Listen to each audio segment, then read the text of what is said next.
All right, we live. Ladies and gentlemen, boys and girls, and those of you still on the fence figuring things out, welcome back to another episode of Derailed, courtesy of Arcaicskidz. I'm, of course, your host, Arcaicskidz, and we have Soup Anarchist with us. What's up? I probably butchered that, but I don't care. It's soup canarchist, and it's kind of a dick joke. So my name is Jessica. I go by Jessica Green, which is my name. So you I just didn't know if you like going by that, because people on the internet are crazy. So yeah, no, I understand. I talked to Carrie Wedler recently, and she said that she has a much more large following than I do, and she said that there are people who believe themselves to be in a relationship with her, even though she's completely unaware of their existence. And I thought, God, I hope I never get that popular. Oh, that's creepy. I have only one stalker, and it's a dude, and he's just a young guy that I don't think really has like any guys to look up to. So I think that's but I'm not entirely sure. I mean, I don't tell him where I live. Let's put it that way. So, probably for the best. Yeah. Probably. So you have a podcast and a YouTube channel. Why don't you tell people about that? What you got going on? So my podcast is called The Mad Ones. You'll find us on YouTube if you search We Are the Mad Ones, because The Mad Ones comes from a Jack Kerouac writing. So you could get a lot of different things. If you wanted to find our podcast, look for We Are the Mad Ones and you'll run into us. We are live every Wednesday at 10, and we try to talk to thought criminals and non-boring people and basically anybody we're not supposed to talk to. Yeah. Yeah. Almost the crazier the better. The crowning jewel for me would be to like talk to Alex Jones, because he's the one that they like absolutely tried to scrub his memory off of the sides of the temples the way that they did ancient Egyptians. So I would love someday to talk to Alex Jones, but I do that show with my partner in crime, Cam Harless. Nice. We do it every Wednesday. So yeah, come. That's awesome. Get crazy. And you have Freckles and Britt tomorrow for your birthday. It is my birthday, so we're doing Friend Month for May, and we're having Freckles and Britt on, and they are probably some of my best girlfriends on Twitter. Nice. So we have a lot of fun together, and I'm very much looking forward to this podcast. They're also two of the best shit posters on Twitter, like bar none. Yes. So yeah. her YouTube channel is in the description below. Catch that link, as well as her Twitter. So definitely follow her there. So we don't have to pay taxes anymore. That's awesome. If you make under 400 grand, are you excited about that? Well, I am, but I feel like once I try to cash in on that, it's going to be a different story, unfortunately. Probably. And you're not going to be able to spend your savings on menthol cigarettes. So that's going on. There goes my retirement plan. I know. Well, that is my retirement plan now. I'm going to buy a semi-load of menthols. Stock it up on Cools. And yeah, I mean, I'm not going to smoke them, but just storing value. They'll be a commodity, a much bigger commodity pretty soon once that supply shock hits. Yeah, they'll be $25 a pack. I'll set up a web page. I'll send them to you in the mail, guys. Don't worry about it. But also, kids, if you like those flavored blunt wraps, you better stock up on those too, because that order also includes those. So get you some of the mango before they're gone. What's funny is if you read the actual thing, it's like they're not banning they're just banning the manufacturer from putting the flavoring. Yeah. So you can like get a blunt wrap and then just get like essential oils and just like drip it on there. Sounds good. Yeah. Yeah. I'm like, okay. It's a little more natural. Yeah. you guys did nothing. Although, my understanding from most Democrats is that Black people can't get IDs. Oh yeah. So I don't know if they're going to know how to get essential oils. Yeah, that's I live somewhat near and around Atlanta, so this is something that we get kind of fed into a lot. And one of our radio personalities, Monica Perez, she said she was on the radio here about 10 years ago, and she said that is something that she would have just lines and lines of Black men calling into her show just to be like, by the way, we're not incompetent fools, we can get IDs. Like, so this isn't even a new play. This isn't a new play for them. They've had this one in the playbook for a long time, and it's just the more digital society gets, the more insulting it gets, because you just renew your license online now. Like, are you really saying this? Yeah, it's pretty ridiculous to me. It's especially ridiculous when you see the blue checks on Twitter, like try to make the argument, like, well, you got to get your birth certificate, and that's like $75, and you got to, and it's like, What? what the fuck is wrong with you people? Like, these people know how to get an ID. I don't think I've ever met anyone that didn't have an ID. Like, how the hell are you supposed to get through society? You know, morons. They make it more difficult every year too, and to a certain degree that bothers me. You shouldn't have to have, identifying papers to move freely within the country of your birth. No. There is a concept in Swedish. I'm not going to say the word because I will butcher it, but it is the idea that it is the right of every human being to move freely in nature.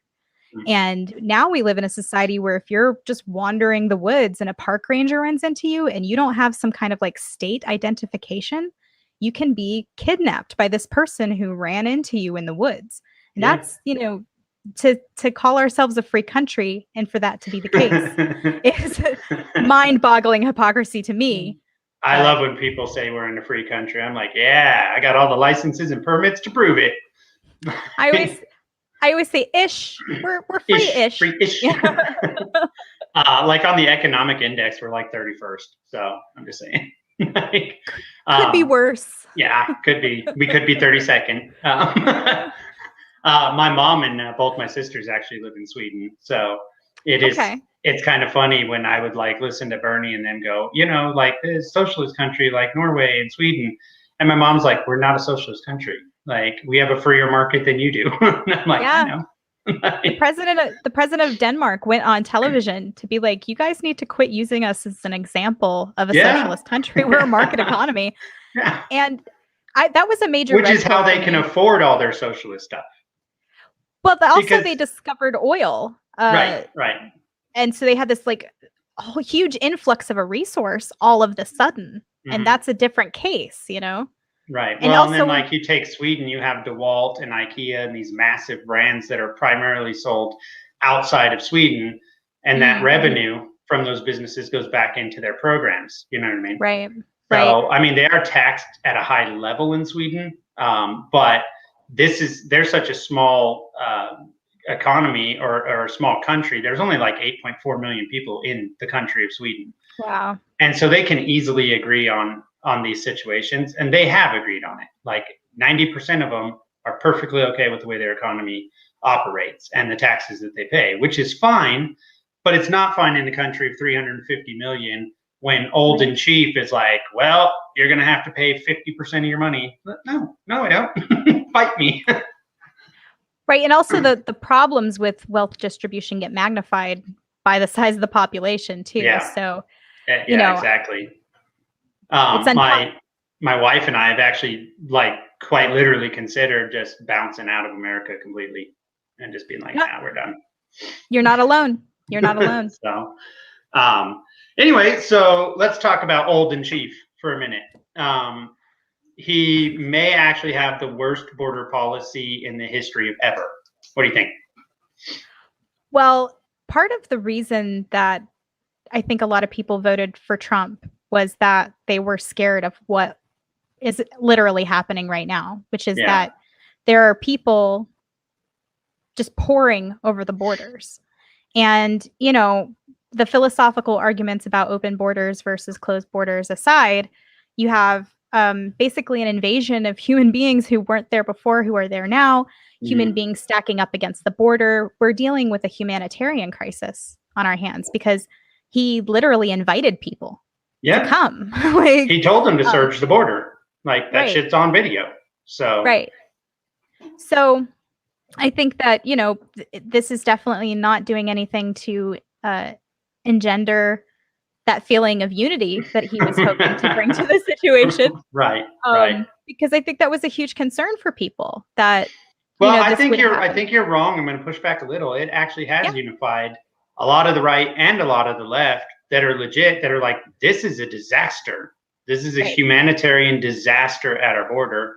And when you ask, Kamala about it, she's supposed to be in charge. She just laughs. Yeah. I'm like, there's nothing funny about this. Creepy, inhuman laugh that she has that just unsettles you in a way. Oh, Like I'm about to get killed. Yeah. I'd be like, is there a drone above me? I don't know what's happening.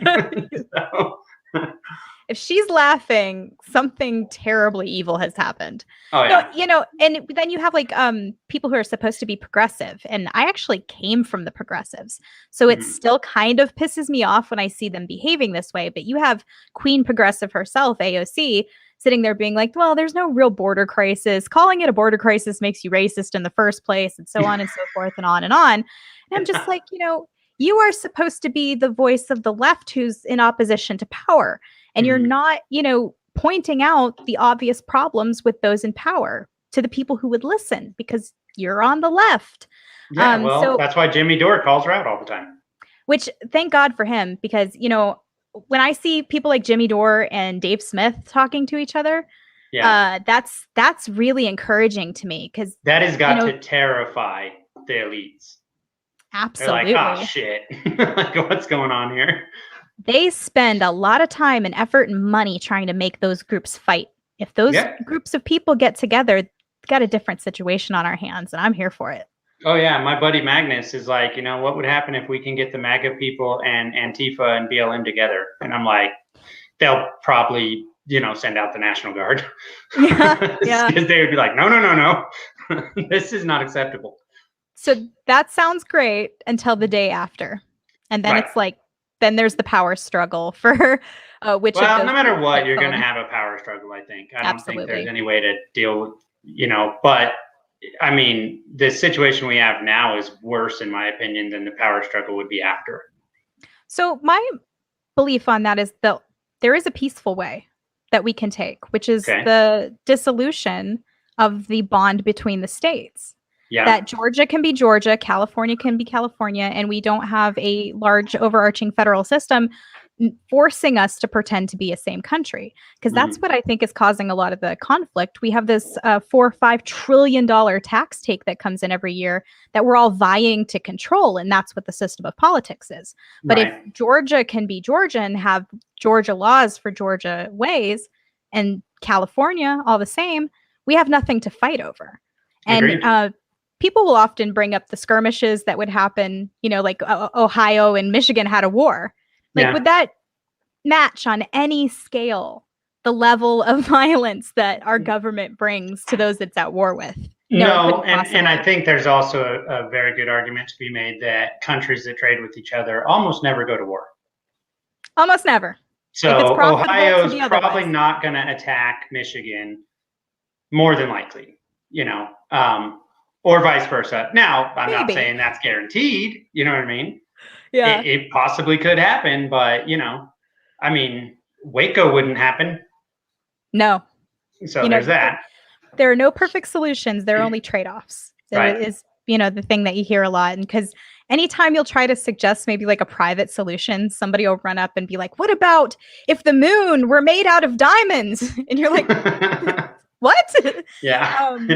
So of course there's always going to be trade-offs. There's always going to be a way that's not perfect and somebody might get screwed over, but it's like, how can we reduce the ratio of people who are getting screwed over? Well, I'm a more fan of, I would rather have more freedom and less security.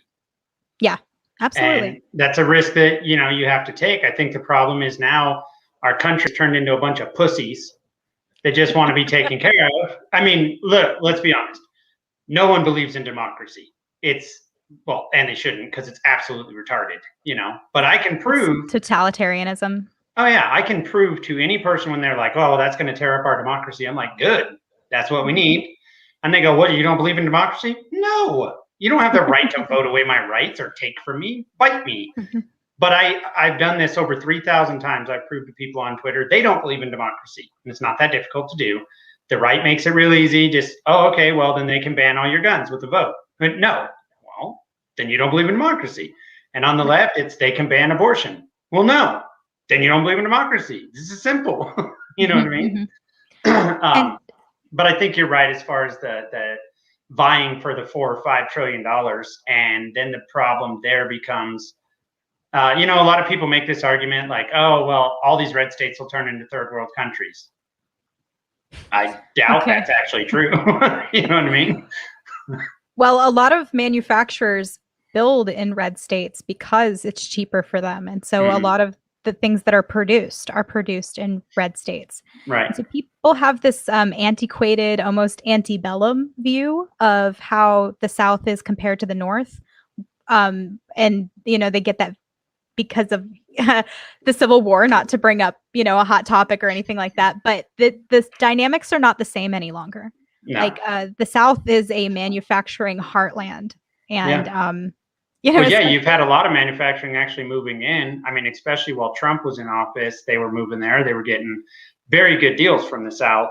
And they were moving out of places like Washington State, and, Boeing made a big move. And I think there was a major car manufacturer, was it BMW or Mercedes, one of them, made a big move there. And it's like, well, yeah, of course they are. Like a big fat portion of Hollywood got up and moved to Atlanta. And now, you see celebrities walking around Atlanta all of the time because they're there filming movies. And so, and also California has placed such burdensome regulations on, companies and what they have to do to meet California standards. It's cost prohibitive for them to do it there. So they come to the South, they come to Georgia, and we reap the benefits. Well, and then, California, because they just love to screw things up, are making it worse now. It's not like they went, I wonder why all these people are leaving. I wonder why we just lost a congressional seat in the census. Well, you know what we ought to do? Raise taxes. It's like, yeah. that's a brilliant move. Like, do that. See what happens. What's that they say about when you're a hammer, every problem looks like a nail? So yeah. And I'm heartened by the recall of Gavin Newsom going through. What I'm not heartened by is that we have an actor from National Lampoon and then Caitlyn Jenner are like the runners. There's actually like 19 people. Oh, is there like a serious can? Okay. I mean, he's what I would call a progressive Republican, but he was the mayor of San Diego. And he's like a serious contender for it. San Diego, through the last several years, as California's gotten worse and worse and the homeless crisis has gotten worse and worse, which you want to talk about another disaster, we'll get into that. His city actually grew. His population grew. Their services got better. He lowered their city sales tax, which I think is probably the first time that's ever happened in California. And so, yeah, he's a serious contender. I think that, that's good. Because I mean, it was almost a joke, like Caitlyn Jenner. Like, no one's gonna. That's like a sideshow. No one's actually going to say. I don't know. It worked for Arnold. Yeah, I'm just saying. It is California, so I mean, in this country, I put nothing off the table. Donald Trump was just our president. I'm just saying. Not anymore. You can everything that I think is impossible. I instantly go, yeah, but Trump was president. Yeah. And it flies out the window. Like, okay, maybe that could happen. Yeah. Let's go into that. I recently saw a tweet from the governor of California stating that California was leading the way in dealing with the homeless crisis. And I was like, what planet are you on? Do you go outside? Like, it is a disaster zone. I mean, it might as well be the border, and it's just getting worse. And it's, the worst part is that all these rent moratoriums and mortgage moratoriums, they're going to end. And when that happens, I saw something from, what was it? I can't remember the name of it, but they said that 40 million people are more than 6 months behind on their rent and mortgage. So those moratoriums drop. I don't even know. Like, it's gonna, Liberty Lock Pod has talked about it for a year. Like, this is insane. We can't be doing this. Like, when you have a hardcore libertarian anarchist saying it would have been better for the government to just give people $2,000 a month than pass all these nonsense bills and everything, so they could have paid their rent, they could have paid this shit, and people say, well, it's not their fault, it's COVID's fault. No, it's government's fault. It is the government's fault. You're right. And he's right about that. It would have been better at least to keep the wheels of monetary exchange turning. Yeah. And it would have cost the same as they've already spent. Right. If not, they wouldn't have had to print money necessarily to do it. But so Yeah, so I think that anybody who has their ear to the ground knows there is some form of economic collapse coming. Mhm. At what level that's going to actually occur is kind of up in the air. I'm not a financial expert or an economic person. I'm just a housewife.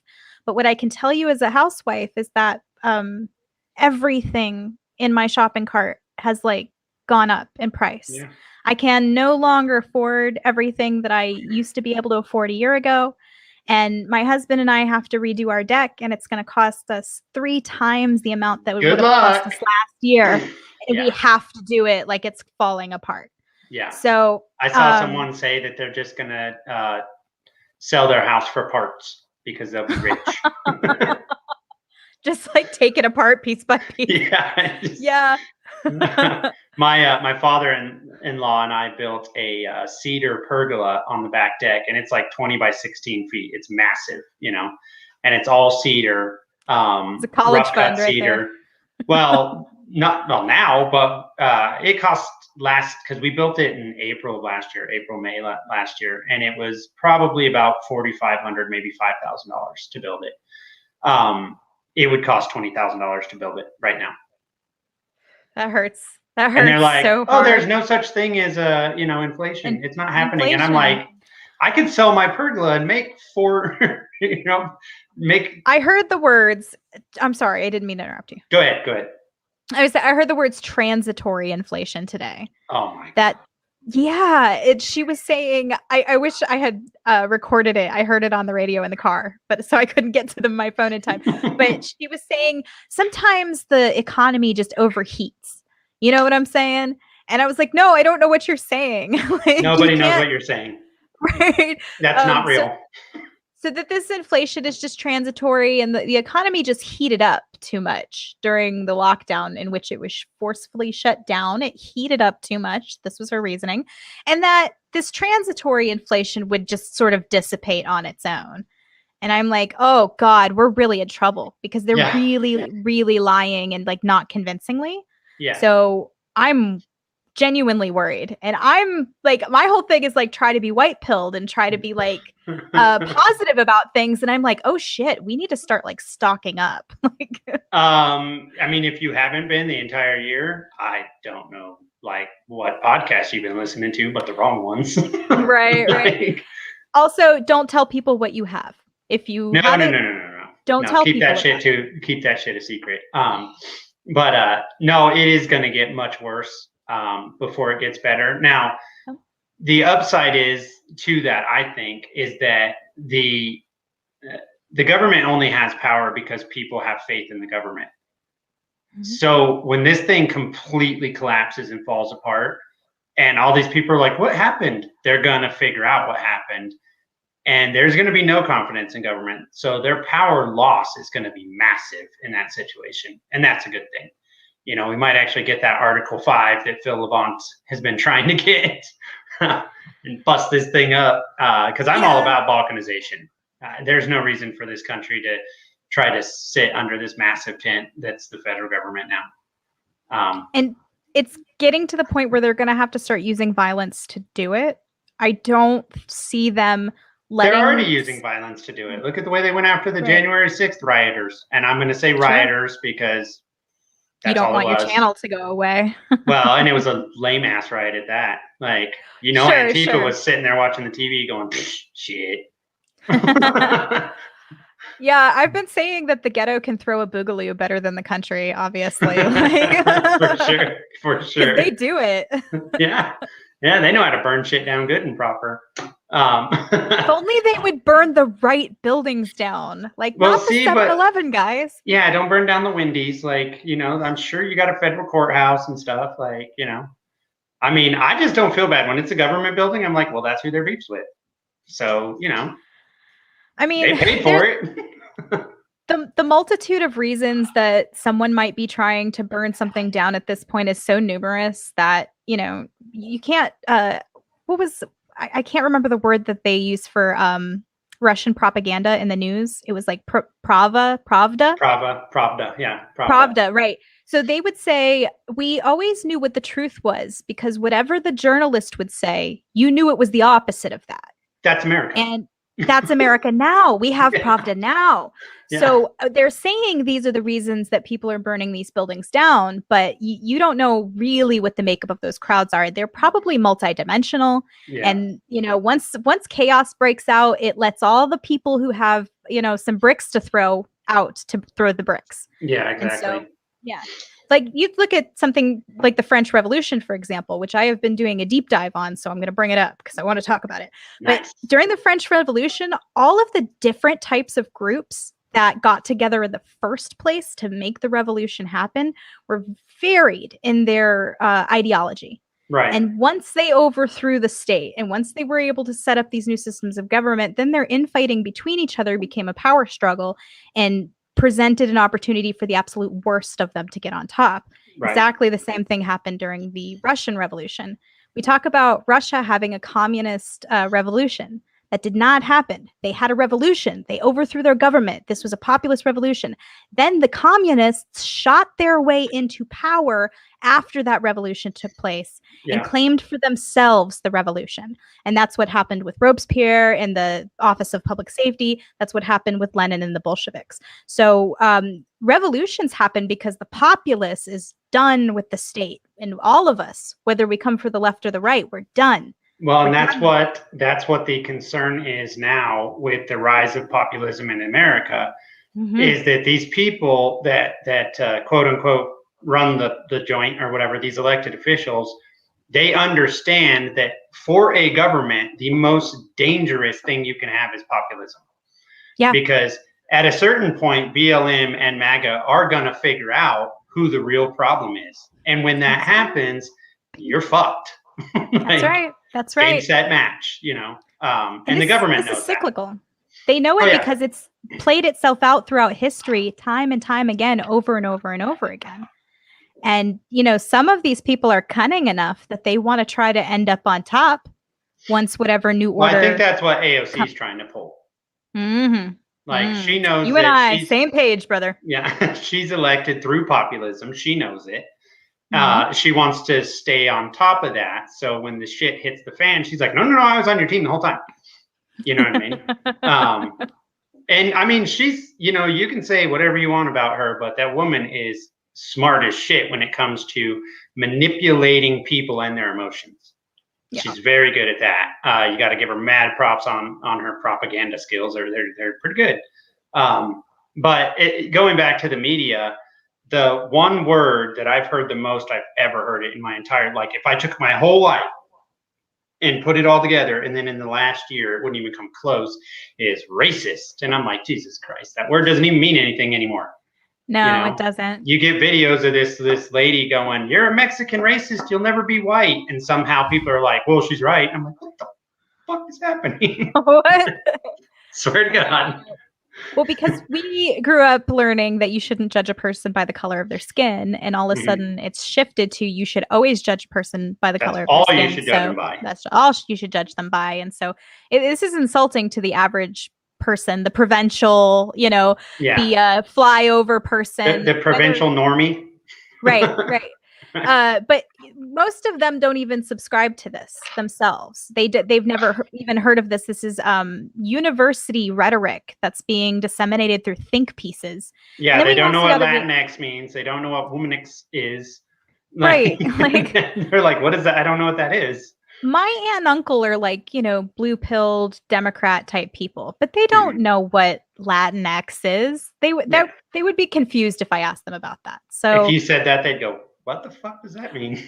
Right. So we have to realize that what we see as leftist outrage on Twitter and Facebook and stuff like that is not a representative of most of the country. It's think pieces saying something is an outrage does not outrage make. And my whole thing is like, don't give this attention. It sounds stupid, of course. Well, did you see the video of that young man? I think it was like at a hotel or something, and the guy's like got his phone on, he's videoing him, and he's just like going after this kid, just being a total fucking douche. And then the kid like starts hitting himself and like bashes his head on the computer and runs off, and he's like crying, and this guy's following him around. Two things. If I would have been in that lobby, that would have went a different way. Because that's just ridiculous. And second thing, when I see shit like that, I absolutely will not share it. I won't comment. I won't share it. Because I don't want to feed the fire of that nonsense. Right. And that stuff is intentional. It's inflammatory. That is the currency of social media. And so they know they can throw that stuff out there, and then you don't have any eyes on an article that says they moved this shipment of missiles to Syria, or, whatever other crazy things that they get up to. Everybody has a limited attention span. Or that the administration's gonna start working with private companies to spy on Americans. Yeah, you saw that one too, huh? Yeah. So despite the fact that this has been declared completely unconstitutional and they've been forbidden from doing it, they still do it, which of course we all know. Yeah. We all knew that. We make jokes about it, like my NSA handler looking at the weird porn I look at, and all that stuff. It's a joke. We're joking about it so that we don't freak out. Funny per se, but since there's nothing you can do, really, it's like, well, better to laugh than to cry. Yeah, basically that's true. Yeah. Going back to the border for just a second, I was actually talking to Martha Bueno the other day. She's running for county commissioner in Miami-Dade. Okay. She's also a hemp farmer. And she was telling me that she was leaving her hemp farm, and she had her son. And across from her hemp farm is a field of tomatoes. And her son asked her why the tomatoes were just ripening on the vines. And she said, because there's no one to pick them. And I'm like, oh, wow. There's 200,000 people at the border. And I promise if you were just like, any of you guys want to go pick tomatoes? Like, I mean, you better have a bunch of buses or whatever. You know what I mean? Yeah. And then I found out, as I started digging into that a little bit, these people are just being paid to let this shit rot. Mm-hmm. So you go to the grocery store and tomatoes are not $1.99 a pound. They're $4.99 a pound now. And you go, well, what's going on? Well, they're just letting them rot. Yeah. And I'm like, what the fuck kind of plan is this? I don't. Everywhere you go in this country, from Ohio, where my friend Natalie is, to Georgia, where I am, in the service industry, there are no people to work. And the poor people who are there to work are obviously like short-staffed and running out of their mind. People are becoming impatient with them. And I'm like, look, this person came to work today and he's serving all of us. Give him a break, because really there's supposed to be 2 other employees here who are just not here. And give him a large tip. Give them a large tip. Please do, because the people who are out working in the service industry are really saints at this point for what they're dealing with. I hate how the medical professionals and everyone, oh, they're these heroes. And I'm like, okay, but what about these waiters and what about these people that have been, out there, grocery store workers and things of that nature? Yeah. No one wants to call them heroes.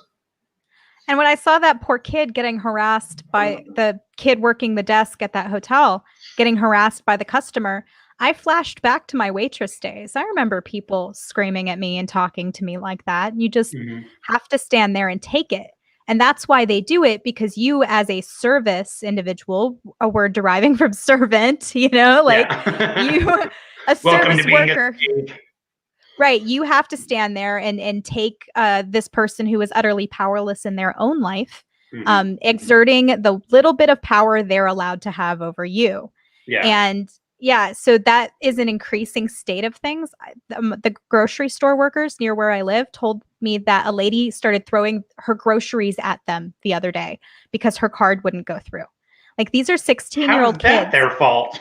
It's obviously not. And I'm listening to the story, was like, would you say stuff like this is increasing? And they both nodded. They're like, oh yeah, people are going crazy. Well, I think they are. I mean, I can understand and even empathize that people are getting a little nuttier right now.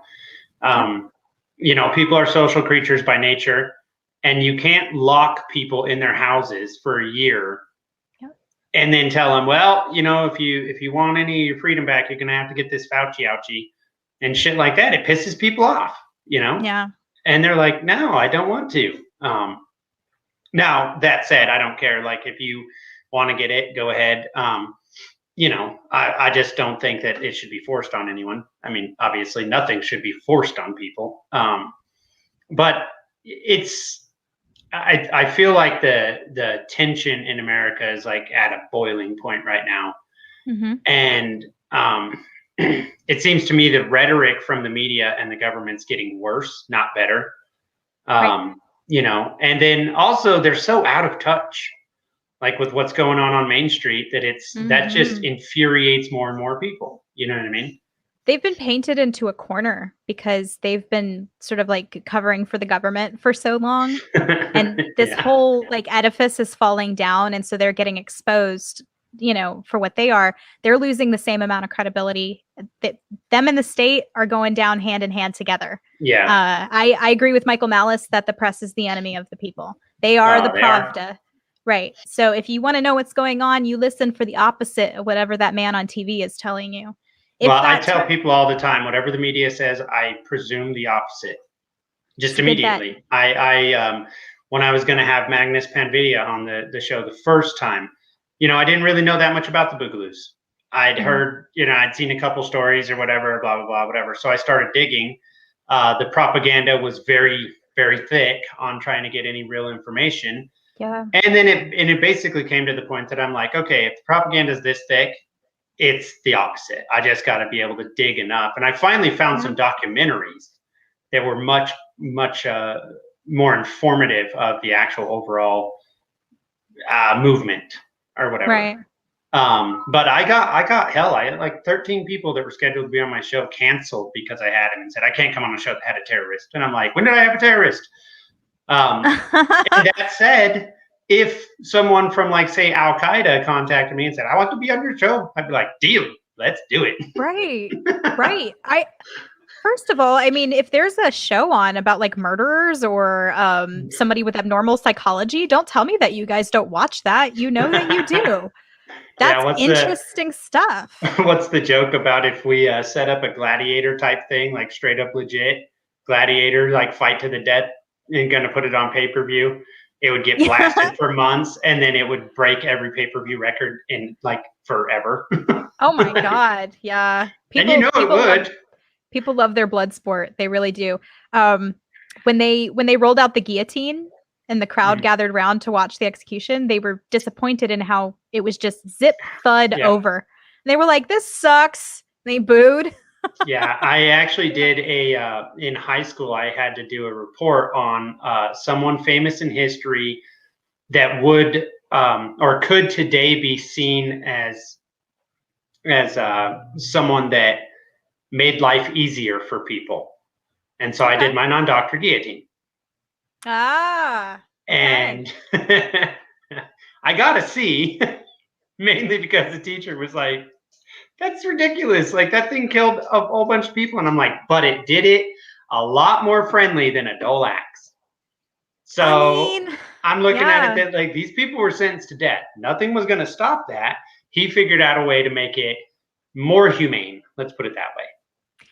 With the desire there was to democratize the method of death because poor people died a different way than rich people. Rich people got a sharp sword and a skilled swordsman, whereas the rest of them were broken on the wheel, which is your joints are separated by pulling on ropes. Yes. So, in that otherwise way, known as being drawn and quartered.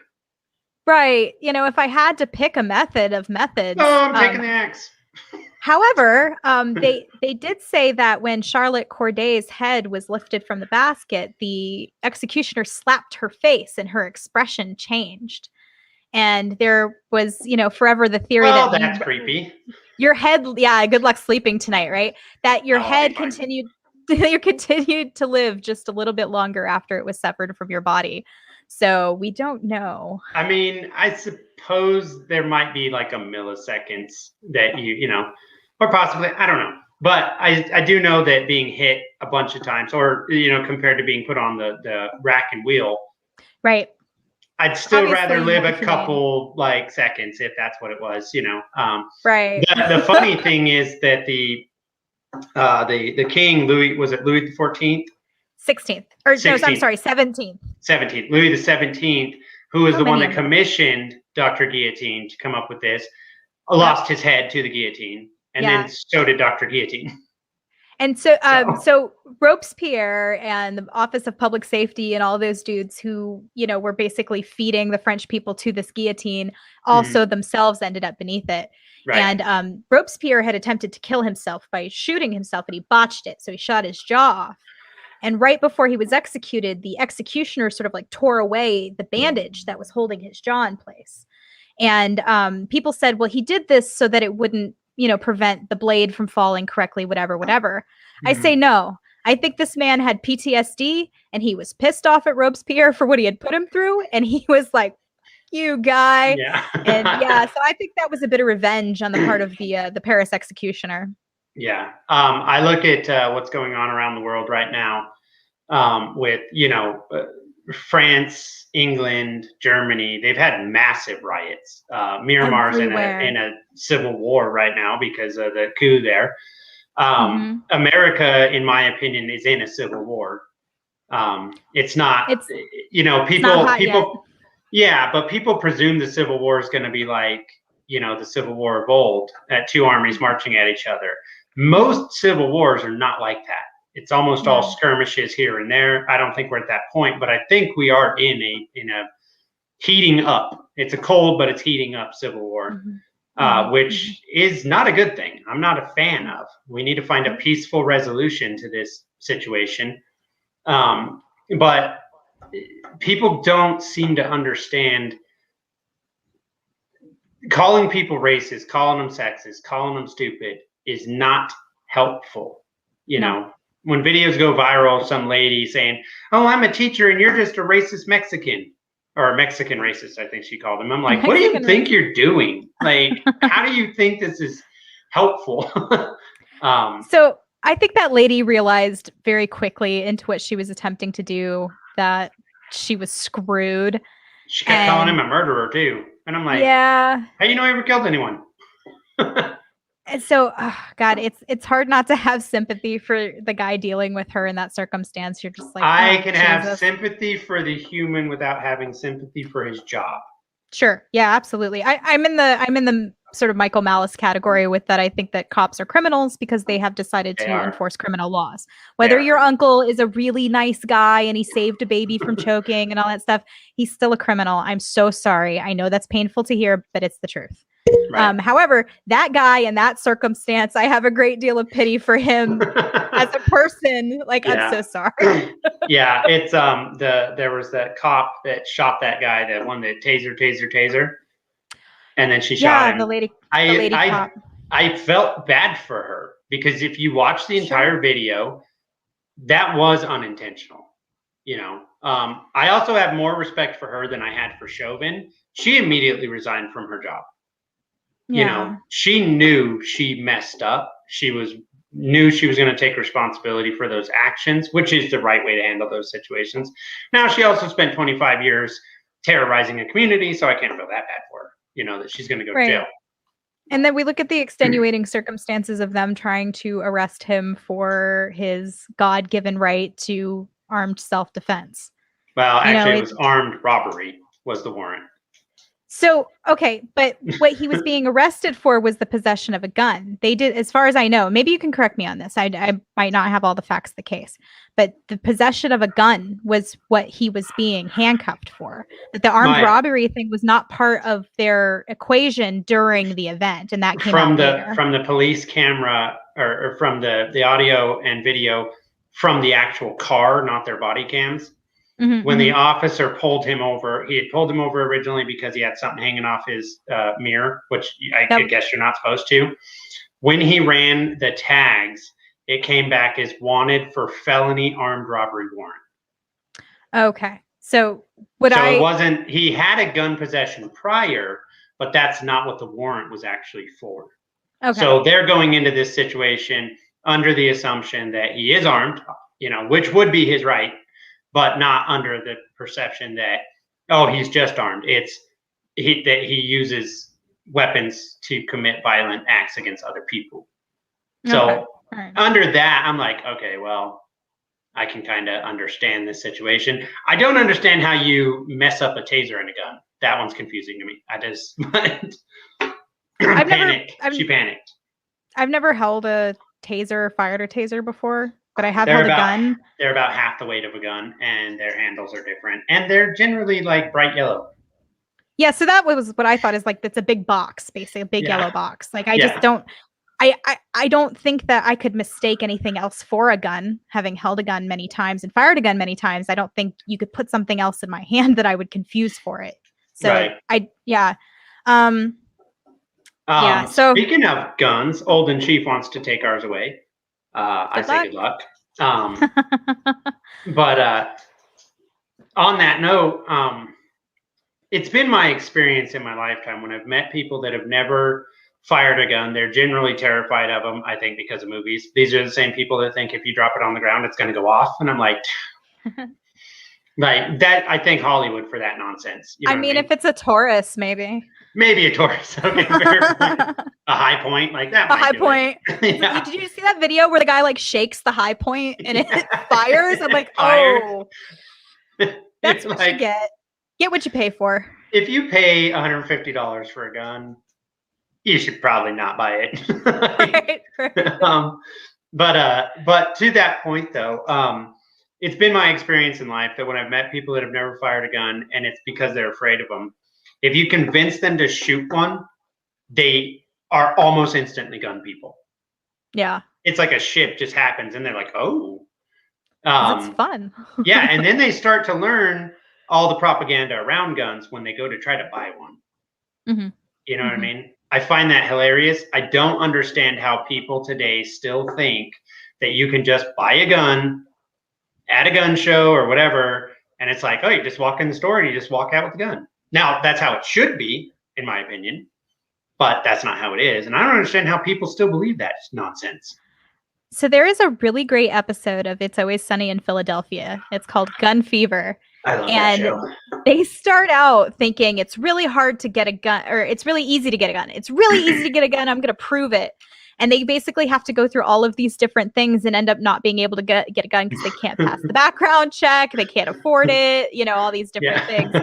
And so they end up like completely switching the end of their position by the end of the show. I thought that was completely brilliant because people don't realize until they actually have to get a gun to defend themselves. And a lot of the people who find themselves in this position are abused women who can't afford a 3-day waiting period because they have a stalker, murderer, kidnapper, or some other kind of creep that's trying to like do something to them. And you see how many self-defense uses of guns occur in this country every year. It's in the millions. It's like anywhere between 1.6 and 3.5 million. Right. So and this is what's reported. Yeah. So, you know, what are the circumstances that happen that never come under any kind of like official radar? It's, you know, I mean, I'm sure that there's probably 10 million more that just never get brought up. Hi, Heather. Hi, Heather. I like Heather. Yeah, me too. I agree with you on that. And also to the point, as far as gun violence, this is their word, not mine. But they say, oh, well, there's, 60,000 gun or violent gun deaths a year. Okay. 40,000 are suicide. Right.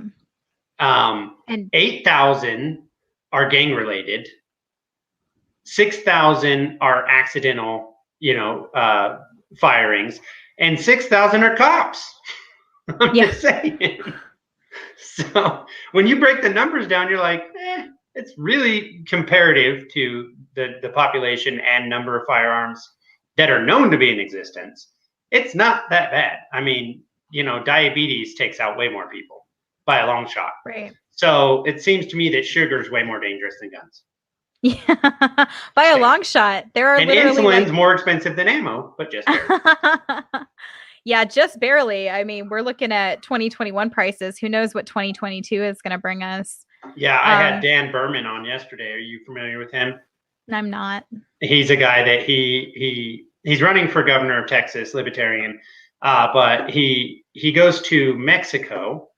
In Mexico, you can just walk into a pharmacy and you can say, I need insulin. And they say, okay. And they sell it to you. So you can get these little pens that are made in Germany and they have like 3 milligrams. It's basically enough for the average American for 1 month, this little pin. And you just set the little dial and you shoot yourself with what you need. and that's it. And you just carry the pin around with you in your purse or your, whatever, wallet, pocket, I don't know, whatever. He gets them and he brings them back to America and he sells them at cost at what it cost him. It's $12. Okay. For a month. Oh my God. America, that same pin is at least $100. That hurts. That hurts, man. Yeah. It's incredible too, because they push dietary restrictions and guidelines that actually push people into diabetes as they age too. So it's like this giant revolving industry that like feeds itself and feeds us to it as its victims, you know? And another thing that this pisses me off a lot is they say, well, healthy food's more expensive. That is just a downright lie. It is a lie. An absolute downright lie. And I'm talking even in the short term at the grocery store, it's a lie. You know what I'm saying? But then long term, the amount of cost to eating this shit food, this garbage nonsense, as opposed to just eating healthy, which you require much fewer calories, because it's higher in protein, higher in the right fat and everything. But the long-term medical side of eating that garbage junk full of sugar and high fructose corn syrup and all that nonsense is devastating to the population as far as medical costs go. You will pay the grocer or you will pay the doctor. You will pay one of them. But we subsidize corn, we subsidize wheat, we subsidize oats, we subsidize all of these seed-based or grain-based products, right? We don't subsidize tomatoes. We don't subsidize squash. We don't subsidize. We got our shit backwards. First of all, I don't believe in subsidies. But if we are going to have subsidies, we're subsidizing on the wrong side of the aisle here. You know what I mean? Yeah, I absolutely agree. And not to mention the farming practices that are used by the industry are depleting our soils. And so the foods that they're turning out are each and every year becoming less and less nutritious because they're not using sustainable soil practices. And so normally soil is replaced by, leaf litter and trees and all kinds of things like growing or grass, whatever is natural to that area, dying and growing on top of it. We have basically stripped bare a lot of our arable farming land. That's corporate farms have done that. Corporate farms have done that, right? And so, in government regulation, which is supposed to keep us, safe and supposed to keep us from getting contaminated food, actually has the effect of building up bigger farms and shutting down smaller farms who tend to use more sustainable practices. Yes. And I have, as well as a lot of other people who post about sustainable farming on Facebook, had sustainable farming posts removed. And they don't give you a reason. They don't give you any kind of appeal process. So it's like Twitter. Yeah, it is like Twitter. So there's something about small farms and small farming practices and growing your own food that is definitely anti-establishment narrative. Monsanto doesn't like it. They do not like it. And so if you want to be a rebel in this world, there's throwing Molotov cocktails and then there's growing food for your community. And my family came out west 150 years ago, something like that. Like my great-great-grandpa, like straight up actually fought Indians. And I don't mean that to be disrespectful to them. I'm just saying that was a thing that happened back then, Right. But over that 150 years, they grew the family farm to little over 8,000 acres, which a lot of people think is a lot. Compared to corporate farms, it's a joke. Right. But when my father and my grandfather passed, that passed to me, and so I own that. My cousin operates it. He grows wheat, beans, and safflower, and then there's chickens there, but they're all organic. They're all free range organic. Hey, so it's got the big chicken houses, but that's just roosts, right? There's no, they just run outside. Right. And all of the eggs get sold to like Trader Joe's and stuff like that because they're the ones that are willing to pay for the extra, because there is more cost involved or whatever. Yep. But we never used like fertilizer or anything on our fields. That never happened. We never used bug killer. That was a risk you take. You have insurance for that reason. But you have to trade out how you plant, right? You can't just keep planting the same thing year after year. Yep. You have to rotate your crops, and then after rotation, you have to let the field go fallow, Mm-hmm. and we will fallow it for 2 to 3 years. Now that costs money because that's you're not getting anything from that. And so when my father took over, he just figured out how to rotate those fields out so that you could maintain your living. The problem with that is that when fuel prices jump, you're not a corporation. You know what I mean? You don't have that backdrop to hang on for those prices to come down or whatever. And plus, the U.S. government controls the price. That's where it is, right there. So that's how they actually screwed the little guy. I can't just take the crop from my cousin and say, hey, who on the market wants to buy this, and what are you willing to pay me for it, and then take the highest offer. I can't do that. Right. The government says this is what you can get for your crop. And many, many times it's only break even. So if it wasn't for the chickens, that I would be constantly just like trying to figure out how I'm going to pay for taxes and do the next year. Yeah. And that's fucking ridiculous. Farming is, the margins are razor thin. And there's a perception in this country of farmers just have it all handed to them from the government. Yeah, there's a handful of corporate interests that have big fat checks delivered to them every single year. And the government turns around and tells you we're supporting the farmer. That's not what's happening. That is a corporate welfare program, and it does nothing but crush the farmer. And if you wanted to support the farmer, you would end farm subsidies and allow small family farms to come back to this country. If you ended subsidies, the corporate farms would be selling their shit back to the smaller farmers. They'd have no choice because they would go under in a heartbeat.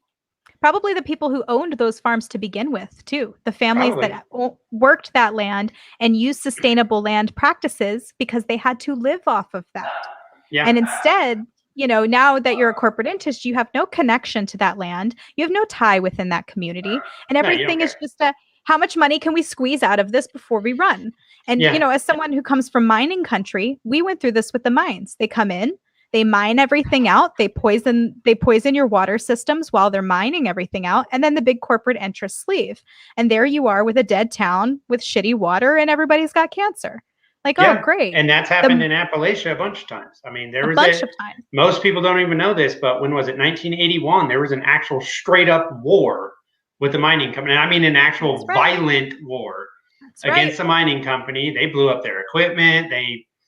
It was violent because they were taking off the top of the mountains and dropping them in the haulers and poisoning the water. Right. And the people living there were like, no, government wouldn't do anything. So they stepped in, they took care of shit themselves. You know what I mean? So anytime the government is telling you shouldn't do that. I'm just saying that's what happened then. No, in Minecraft, don't do that unless you're doing it in Minecraft. That doesn't actually work if you say in Minecraft, but I'm not advocating for violence. I am just honestly adding, like, historically, don't poison people because it pisses them off.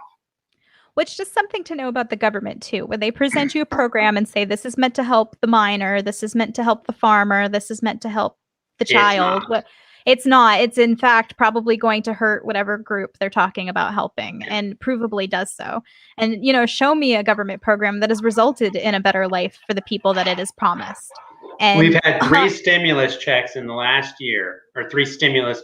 Well, there's been about 5, but 3 that had direct payments to citizens, and not all citizens, like 80% bottom earners, which, first of all, I think is a fucking disaster. Anyway, if you're going to send out money, send it to everyone. Don't be a dick, you know. But the thing to that is that all of those bills combined have run almost $6.5 trillion.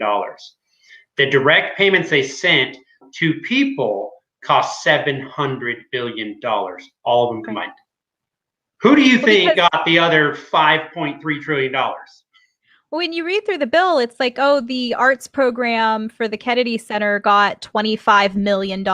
And, you know, women's literacy programs in Afghanistan got so many odd $1 billion. And it's the last one, Tyson Food Group, got $90 billion. Yeah. And they can easily hand wave and say, well, that's food supply, you know. Yeah. Too big to fail. We've heard that one and before. And chicken prices have doubled in the last year.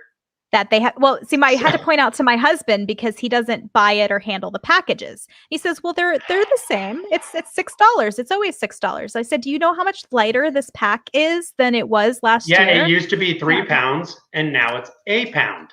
It's a pound, right? And so I need 2 where I would normally, so it's actually doubled in price. Yeah. And so that's how they'll get you at the grocery store is they reform the package. They go, into smaller, but the price is the same. Right. Talk to the housewife. The housewife knows about the inflation. Oh, I know. I know for a fact. I mean, I actually, are you familiar with Tim Pool? I am. Yes. Okay. He's very boisterous about the inflation and that it's coming. Well, it's here and it's going to get worse, and it's going to get worse. Which he's right about. He also went like super hard ham on the Second Amendment, which that's my favorite thing about him. But he has this new channel called Cast Castle, and it's like a vlog or whatever. Okay. But I saw one of the comments on it the other day, and it said, "Man, Tim Pool really is rich. Look at all that wood." That's the joke. I thought it was funny. My family posted in our family meme group. They posted, "It's take me somewhere expensive," and the guy is taking her to Home the Depot. wood section at Home Depot, and I was like, "Oh God, I feel this one." yeah. I mean, I couldn't imagine like building a house now. Just a regular house. Yeah. Just the material costs, like you don't okay, people were having trouble affording homes before, making $10, $12 an hour. Right. If you lived like where I live right now, if you make $15 an hour, you're literally middle class in this area. Not even kidding. Just the cost of living is not that high. You know what I mean? Right. That's another reason to knock it off with the whole $15 minimum wage bullshit, you idiots. Well, I'm just saying, if you're a landscaper, the landscape company can't afford to increase your wages. So if you're going to make that at Sonic, where the fuck are you going to work? Like, bust my ass for 15, or am I going to go work at Sonic? Well, when everybody in public school, but when everybody in public government schools, and then doubly so in the university system, kind of gets this like pseudo-communist indoctrination, then they come out of these institutions believing that, oh, well, these rich business owners, they can all pay me a wage that is beyond my skill level. And if they don't, somehow they're sort of like greedy bourgeoisie who shouldn't have a business anyway. It was like, okay, well, maybe instead of reading communist rhetoric, you should have been reading economics books. But, here we are. I saw this thing that it was from Albuquerque, New Mexico, and it was a Sonic that had put these signs on every one of their drive-up things. I don't know if you've been to a Sonic, but oh yeah, we love our Sonic down here. Okay, and they put it up and they said, that no one wants to work, and so your order's going to take longer. Yeah. And it got posted on Twitter, and of course, the fucking commies came out and they're like, well, maybe if you paid them a living wage, and I'm like, okay, first of all, Albuquerque has a minimum wage of like $13.50 an hour. Okay. And second of all, do you want to pay fucking $15 for hamburgers? Shut up. You people don't know what you're talking about. You don't understand economics at all. It's ridiculous. There's McDonald's in Florida right now that are paying people $50 in cash just to come to an interview. Yeah. There's I saw signs like that at the McDonald's this past weekend when we drove through because I got a shake. Yeah. That's insane to me. I'm almost like, I'd be going get my free 50. Don't worry about it. I mean, geez, yeah. They're gonna I'm a housewife and they're about to induce me out of the house with all of these bonuses, a lot of money to be made out here. Yeah, for sure. So, yeah, that's kind of a problem because there is this sense of entitlement that is not coming with the sort of sense of work ethic. Right. And, that's not going to result in a progress. And I don't mean progressive. I mean, in the political sense, I mean progressive in the best possible sense of the word. It's right? Not going to progress society as a whole. Right. And so we have that saying, and I don't remember the writer, but that good times make weak men, and weak men make hard times make strong men. We are luxuriating on vast capital wealth that was created by ancestors of ours with very strong work ethics. Mm-hmm. And we are not meeting that standard of work ethic. And these things that they have built, these, grand things that they have built for us won't last. And that's why our infrastructure is all over the place. And, we're in the weak men stage leading to the, we're coming to the hard times coming very fast. And So it needs to happen because, and I don't it wish does. hard times on anyone. I want you all to be as prepared as you possibly can be, but we have done Stock up this. on your toilet paper. Right, yeah. It's and see, my friends have called me a doomsday prepper for a long time because I used to live in Florida and I've been through storms, and I try to encourage everybody to be storm ready. Mhm. And that storm readiness really helped me through the beginning part of the COVID stuff. Even then, I was scared. I didn't know what was going on. I didn't know how much bullshit was being fed. So I was really glad that I had those stores. And a lot more people who were laughing at me in the beginning were asking me, hey, how do I get started doing this? Right. And so, there's just a like practical preparation just in case, like, I don't know, the government you live under falls, which happens all of the time in history and throughout the world. So like just because most governments don't last more than a century. So far we've done pretty good. Like, yeah. Oh, that's my wrist. Yeah. Right. we're coming up. We're coming up on our hour, and we've probably extended it longer than we could have, and that's why it will end in tears. I don't think our state is going to and I mean by overarching state, is going to let us walk away peacefully. That is the best option. That is what I will continue to advocate for.